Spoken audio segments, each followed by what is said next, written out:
Howdy, everybody. I am Kolik, and this is Summoner's War. Now, I'm back today with an episode about. Well, I was planning on doing some other things, but this episode is going to be about starting out. My nephew has been sending me a few text messages. Is glad that he's on an unlimited plan, right? So that his parents don't have to pay extra charges on that. Um, so, starting out. What are your goals in Summoners War? And what is Summoners War really about? Well, Summoners War is a game that, at the end game, Guild Wars and Arena, is about choosing the best teams that you have against their teams. And the interesting thing about Summoners War is that it's a game. There's games of limited information. There's games of full information. So chess is a game of full information. Technically, it's not considered a game. Actually, it's considered a simulation because it doesn't have limited information. Poker is a game of limited information. There are lots of other games. Magic the Gathering, Hearthstone, the cards, give you a limited information. Even though you know what's possible for them to have because there's only so many cards printed, it's limited information. Summoners War has some limited information. You don't know what the opponent's monster's speed is. You don't know what their runes are. They could be, offsets. And sometimes this surprises people. A despair set here could mean the difference between a victory or a fail just because your opponent doesn't anticipate being a despair set. Okay. But what Summoners War is a game of limited pieces. Okay? So instead of having so much limited information, instead you have limited options. This is interesting because it doesn't mean that you can't just go to the internet like everyone does nowadays and says, give me the best team for this, and then everyone says, okay, there it is, and you're like, okay, yeah, I just do what everybody else does and it works. Well, Summoners War is not that. If you want to just copy everybody else's teams and hit go, then to be honest, you might be all better off with a different game. Summoners War are more about you trying to find the best teams that with your pieces. Because to be honest, no one in the entire game has your pieces and your runes. Okay? Yes, as you play longer, you'll get more options. Yes, sometimes those match up with other people's options. Never really quite with the runes exactly, but you can get close, and close is good enough. Farmable teams, which people love to make, are not necessarily the best teams, but they are something that can get you started in playing a particular area or PvP zone. So, having said that, okay, if that's the game that kind of appeals to you, you have to somewhat figure this things out on the hard difficulty, but the easy difficulty, once you figure it out, you can auto and not worry about, then Summoner's War is a game for you. So, Summoners War is also a game that's not very friendly to pay to win, which is kind of funny. It is expensive to actually be able to pay to win in Summoners War. YDCB can spend $2,000 for a single Nat 5. Other players get them at level 10. It's kind of a bit of luck, and yeah, it's kind of a bit of luck, but the more tries that you get, the more luck you can have. But it doesn't guarantee you anything. There are games out there where basically you pay money and you win. There's no way a free player can compete with you. And that's not true in Summoners War. Every unit in Summoners War has a counter. In fact, a lot of them have many counters. Some of the counters are Nat 3s and very easy to acquire Nat 3s. So we're Nat 4s. Rarely other requires a counter of Nat 5. Nat 5 counters are usually more effective, we'll say. And we'll get later into this on the different series about what I was thinking about doing about Guild War attacks. But you don't have to be pay to win to win. Okay? I have paid $180 basically into Summoner's War, and I could easily have spent 20. I could have easily spent none, and it would make only a small difference to my account. Okay? Um, yeah, so let's go into what do we need? What's our goals at the start? Our goals are pretty simple. Runes and monsters go hand in hand. If you have good monsters but bad runes, it doesn't do anything. If you have bad monsters but good runes, you will beat good monsters with bad runes. Okay? So the most important thing to be able to do is to farm. And to be able to farm runes, not necessarily efficiently, okay, as far as time goes, but you do, if you, especially if you're free to play, want to be um, a high success rate. Okay, you don't want to fail, especially if the minutes it's like a 4 minute or 5 minute run. You don't want to fail this. I mean, it feels bad when you fail. You're like, oh my gosh, that was the legendary one I needed, and you never get it. Well, okay, maybe it's not the legendary one, but hey, it feels bad. So, the question then becomes, how do I get to farming runes? And the runes that you should be concerned with first are giants. Now, Contuos has recently buffed drop rates on various areas, including giants and dragons. So what we're going to do is talk about how do we get there? How do we get to dragons B10? Now, there's two methods of doing this. You can go build a farmer first, or you can just try to build giant B10 units first. This is a tough call on which one is actually more efficient. Okay, if you build your farmer, then you farm more efficiently. If you build your giants team first, then you have your giants team and you could be running it instead of trying to farm. Pick one, half dozen the other. The call is that close on what you want to do. Really and truthfully, what it comes down to is, do you have enough fodder? Do you have enough time on your double XP packs to be able to farm and level up efficiently? Okay, if the answer is yes, I do, then a farmer is a pretty good option, and because you really use it and maximize its effectiveness.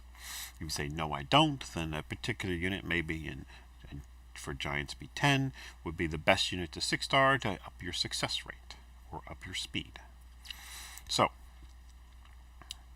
we need to take a look though at some various noob tips and other things. First off, light and darks. Okay? Contuos likes to buff units, and they can be wildly weird units that no one understands why they buff them. Okay? They do that. So, the rule of thumb is don't get rid of light and dark 3, 4, or 5 stars. Ever. Okay? They're very hard to acquire, and they can randomly be buffed. There are multiple examples of this. In fact, personally, I have suffered from this because I sacrificed a dark 3-star and then they buffed it, and I would really like to get one back, but it's not likely. So, and I've done this for another unit too. It was not a light dark though. Second thing is, because of these buffs, you should keep any copy of every 4-star. Whoosh. Yes, my arena defense got defeated. Well, that's because it's set to 1 unit. But anyway, so you got that. All right, we're going to go and talk about now what we're going to want to do. All right, so there are other units that we want to save. I got track off. Got thrown off track by that stupid message. Okay, so you want to save any 4-star or any 5-star, and you save all the light and dark 3 stars also. Okay. Whew. All right, we're good to go, right? Well, no. All right, so if you go on this little power-up building, once you get it, which is really early in the game, you'll have all these units here. Now, I'm going to scroll with my finger because it makes it a little bit more effective. All right, I've got a lot of 6 stars, but all right, here's what I'm looking for right here. You see this symbol? This symbol basically says, "Hi, I am a fusion material." So if you hold down the mouse, well, the finger on this one, and you push this little button, That comes up with the fuse menu. This tells you, you can see the glowing guy, that's the one that you had selected, and it shows you what unit this thing can make, okay?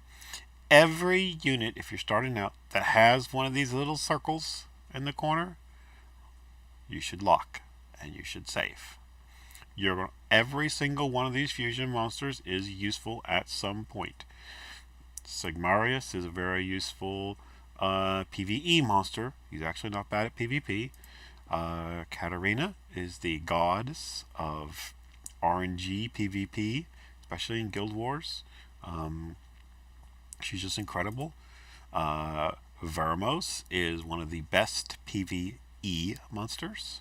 Okay, he's great for some giant teams that haven't gone to speed teams but are trying to get a little bit faster. He's just more stability. He's better. He's just great. He's also good in TOA. He's good in, I think he might even be good in RTA, and he is definitely good in dragons. Okay, and then there's the Fire Panda, and the Fire Panda excels at tanking R5. Okay, he gives you a huge defensive general buff and for his leader skill, and he has self heals and defense breaks and debuffs and great stats. Yeah, he's not a damage dealer, but he is extraordinarily good at what he's good at. Okay, so we're going to want to build all these. Now sometimes you'll notice that some of the units are used multiple times. Say like this girl right here. This girl right here is also used here. And this girl right here is also used here. And this girl right here is also used here. How come it's the girls that all get used twice? Come to us must be sexist. Anyway, so you may want to save up multiple copies. You could save up extra copies if you go in if you want skill ups. Now, of the 4 stars cells that you can fuse, Beretta is the best. So you're going to want to save up at least 2 copies because you want to build a Katarina, you want to build a Beretta. Beretta is basically the god of TOA. He is a stunner and with despair, and a attack bar resetter, which is actually really important for bosses. And he provides dots to clear waves, which actually is very efficient for TOA hard. So he's amazing in those regards. Okay, and then finally, these guys are all kind of mediocre, but this guy, QB, is really good in PvP. Okay, other than that, this guy used to be okay. He's a bomber. This guy can hit pretty hard and he's fast, but he's not as good as some other units. So he's actually, people kind of rag on him a little bit, but he's actually pretty decent. So we lock all of our 4 stars. We lock all of our L&D 3 or higher stars. Okay, so what else? Well, first off, don't worry about 2 stars. You're going to be able to find 2 stars over and over and over and over and over and over and over, and you get the point, right? They're even available from the shop. You can just buy them directly from the shop sometimes. So really and truthfully, no, you don't need to worry about holding a 2-star for later. If you're going to build the 2 stars at the start, there's a lot of people used to recommend Shannon, but I don't recommend Shannon anymore. I don't like recommending units that have no use in the late game. And Shannon is a 2-star, the Wind Pixie, who has absolutely no use in the end game. She is just not good enough. Her HP kind of sucks. Her skills are okay, but there's better alternatives. She's just not good enough. Now, and one of the reasons is because later on in the game, in your control teams, you'll have so many stuns and slows and tack breaks and other things and heals. She just doesn't serve any purpose. Her slow and glance, she has no heal. The defense buff doesn't matter because they don't get to move. So I don't really recommend it there. Now you could build a Colleen. A Colleen is a very useful unit. That is the Fire Harpoo. She's very useful for later on. Let me show you the unit I'm talking about. This one right here. She is very useful later on, and she has a 25% heal and attack power increase. So she's got for 3 turns. That's important to note, 3 turns. So she's a damage buffer, a healer. She also HP breaks to prevent them from healing, and attack breaks, so she can prevent them from doing as much damage. Pretty good unit all around, but unfortunately she's fire. Giant speed 10 is water, so I don't really recommend building her at the start, or at least not 5-starring her at the start. You can go ahead and build her up if you want. Maybe do a 4-star. She is a support unit, so you'll be running HP type runs on it, preferably speed, HP. Okay? Eventually you would like to run violent, but Swift's a pretty good set to start too, or energy, or focus, energy. Any of those work. Okay? As a start, pairs of runes are pretty good.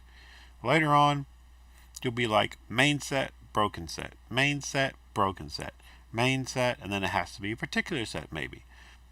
That's typical, okay? But here, no. Start, you don't need to worry about it.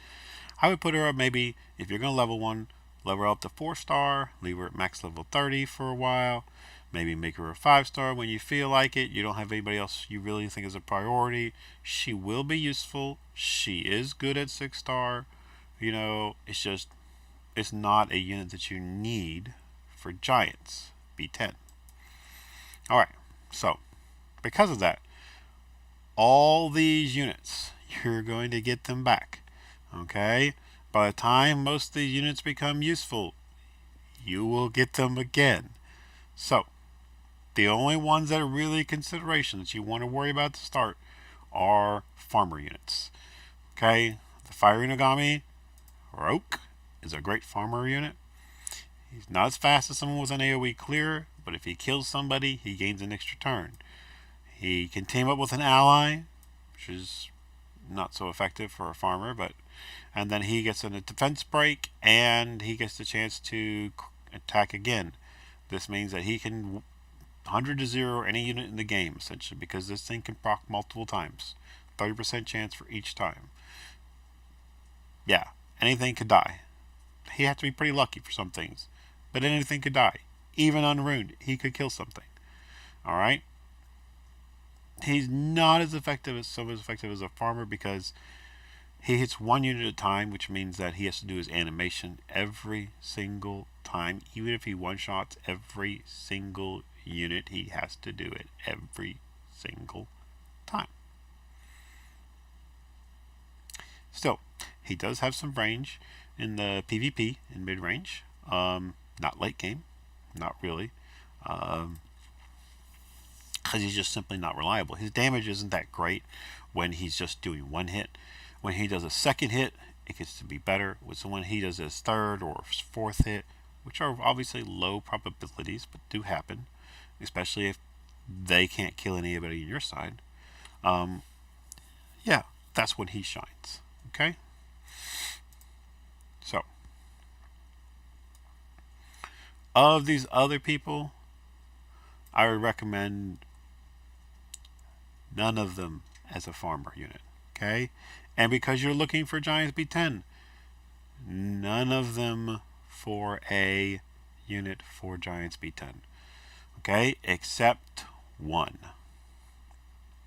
This guy was recently buffed, and he has an interesting ability which prevents him from being armor broken, which means he has effectively more hit points. He also, okay, his name is Sin. This guy gains immunity against decreasing defense decreasing effects, which is what I just said. He also inflicts additional damage proportionate to your defense if your defense is higher than the opponent. If you build him speed, defense, his defense will be higher. Having said that, this bonus does not scale with crit. Okay? So it's a nice, he delivers normal damage with his based on his attack, which is not as good. You can see right here, even at 4-star, his attack in defense. Defense is going to be higher. So it's not going to be as good. So you really want to scale for defense. Okay? And that means he doesn't need to bother crit, which means he doesn't need really any crit stats. He doesn't need crit damage. He doesn't need crit chance, which means it's going to be pretty tanky, actually. And which is why you could run him for a Giant Speed 10 team. Because the other thing he does is he defense breaks and gains an extra turn. So he does reasonable damage. He defense breaks. He has a chance to gain an extra turn. All those are good. And finally, he's got a stun. This stun goes up to a 60% chance when fully skilled up. All in all, he's a pretty interesting unit. He is a good tank in the end game, and he defense breaks. He provides great utility. Yes, you could put him in a Giant Speed 10 team, mainly because he can't be armor broken, and he is a guy that scales with his defense, so he will continue to work even unlike say an attacker unit, right, which is fragile. He has a lot of tankiness built into it. Okay. Other than that, you could possibly, well, no. Okay. Pretty much that's it. You don't want to bring anybody else. Okay. There's no other tanky type defensive unit that you could want to bring. There could be in the 4 stars some units that you might want to bring in here. I don't recommend them. It's a lot harder to try and tank when you're taking 15% more crit and more damage with your fire units than it is with your water or your wind.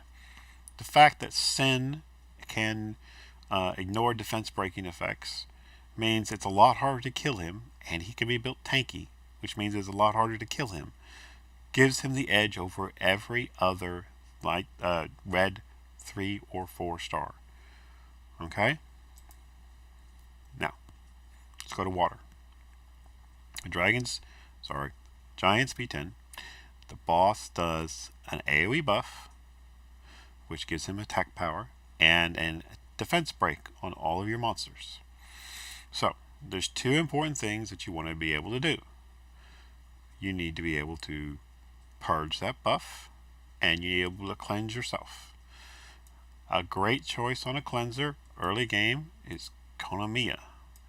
Konamiya has this ability where she removes all harmful effects on allies and recovers HP by 15%. It's a nice heal. It's a nice cleanse. Her second ability fills up an ally's attack bar and strengthens their attack power for 1 turn. And finally, she gets a stun. Now this is right here is kind of interesting because she can use it on herself. She gives herself a free turn. So she can heal, then she can give herself a new turn. Okay, and the next time around, this basically reduces the cooldown of the cleanse by 1 turn. It's pretty decent. Now, you're not going to need her if you have a Veramos built. Okay, which is why another one of your priorities would be to build a Veramos. She is useful, not in the late game, where there are better cleansers, but even in mid and mid-late, Konamiya is pretty good. She does have uses even in Guild Wars, and I'll get to that at some point. I'm talking about that, but she's useful. You could build her. Okay. Having said that, there are other cleansers out here that are better. Now, of these guys, okay, now remember, there's no disadvantage or advantage for water. Okay? Megan, this Mystic Witch, is probably the best choice that we have. Megan has this ability that increases the attack bar and attack power and defense by 2 turns. That's pretty good. She also prevents buffs from being applied to a unit and removes one. So she purges and prevents a new buff from going on, possibly. In addition, the giant has quite a few hit points. So a 5 for a dot does 5% damage, so she got dots. So she helps your units survive. She increases their damage output. She strips the boss. She does a little bit of damage. Megan is a great choice for a giant speed 10 unit. It's used a lot actually in dragons too. It's also used in arena. She's also used sometimes in guild wars. Megan is just all around a great unit. Now there is a 5-star that is better for her than her in the context of guild wars and arena. I don't think we need to worry about it, but the stat is pretty good too. Okay, but that stat doesn't have a purge. So if you don't need a purge, Bastat's better. If you do need a purge, then Megan's better. And in giants and dragons, especially when you're starting out, you need that purge. Okay. So that's pretty much the 3 stars that you could recommend. Alright? So we could have a team potentially of Konamiya, Megan, Sin. Alright, we already have some damage dealers. We got stun, we got a buff, we got a cleanse and a heal. Alright. Well, alright, we need more. Alright. And more usually goes to the light. Kind of figured that actually is kind of funny. And probably one of the better monsters that you can get for this thing is Bella. Bella is an amazing monster, and she is available from dungeons on Sunday or during a dungeon period where all dungeons are open. She has an AoE heal, which also increases attack power. She has a purge. She has an armor break. Bella overall is a great unit. She's used a lot in dragons and giants for a while until you can actually transition to speed teams. Some people use her still in arenas or guild wars. You don't really see her on the high end used too much, but all around she's one of the best toolkits for Nat 3 of any monster around. Okay? The reason why she doesn't see a lot of use in high end is simply because a 30% heal isn't good enough. Yeah, monsters start to hit for a lot, and yeah. Anyway, so other than her, you don't really need to have any of these Nat 3s that you can, it's just you don't need one, especially in the Giants B10 team. Now over here, again, you don't need any of these guys leveled up for Giants B10. So let's go back to Wind. Now in a Wind, we're talking about we have one healer now. We have 2 healers. One's a cleanser. The damage dealer may be Sin. And then finally, Megan. Alright, so we'd like some sort of... Now, Veramos is a very good option here. Okay? Veramos fills in the role of AoE stun. Okay? So that's pretty good. Armor break will focus your guys down, focus your target, so your guys will focus him down to kill him. Adelphoi is a good option. She's a Nat 4, unfortunately, but she has heal, immunity, which makes it she can replace Konamiya. She has a skills reset. She does adequate damage. Alright, well, okay, adequate's adequate. What can we do to really kick it up? Well, there's not going to be a ton of units that are incredibly useful here. Okay, these are Nat 2s and Nat 3s. Some of them have uses later game. But really and truthfully, there's not an amazing, I win the game and can farm this dungeon that's available from here. Now there is a water unit if you're looking for a damage dealer that's a Nat 3 that can help you out quite a bit. I have not personally built one, but the Water Imp Champion, and that's because of this ability right here. He will attack 5 times and ignores enemy defense with a 25% chance. That increases his damage substantially when he gets it, and obviously he'll average getting it 1.2 times. Okay. He also doesn't inflicts damage based on max HP and applies a dot for 2 turns if you get a critical hit. So that's another 10% damage if he crits. That's pretty good. He also has a dot for 1 turn with a 50% chance and increases your attack power for 2 turns if you get a critical hit. So you could build him. He's a reasonable unit to build. He's not an amazing defensive stat unit, so I would recommend running him with the Megan. Okay, but he is a high damage output for this scenario. And the scenario you're talking here is that you're not going to kill the boss in 1 turn or 2 turns or before he gets a turn. The scenario is where you're going to have to survive and output dots to kill him. This guy shines in that respect. Okay, he's actually really good in that respect. But this guy is not an endgame monster by any means. Nobody runs dot heavy teams. He is going to be fragile in the PvP setting. And there's just better PvP monsters than him, period. Okay? Yeah. But he's a reasonable Giant Speed 10 team. Now, having said that, there's a lot of Giant Speed 10 teams.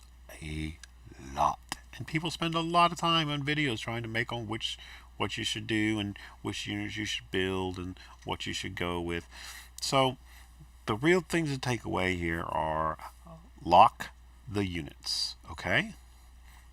Don't sacrifice a natural 4-star or an L&D 3-star. Okay, or 4 or 5, obviously, if you're that lucky. Okay, a Nat 5 that people are down about could be buffed. Okay, never get rid of a Nat 5. They have been buffed. They will be buffed. They will continue to be buffed. Okay, in fact, Comtuos very rarely nerfs anything. In fact, I think I will remember 1, maybe 2 nerfs period in 2 years. Yeah. That's pretty nuts for most games. At least they're actually concerned about balance. And Comtuos seems like they're concerned about balance. So,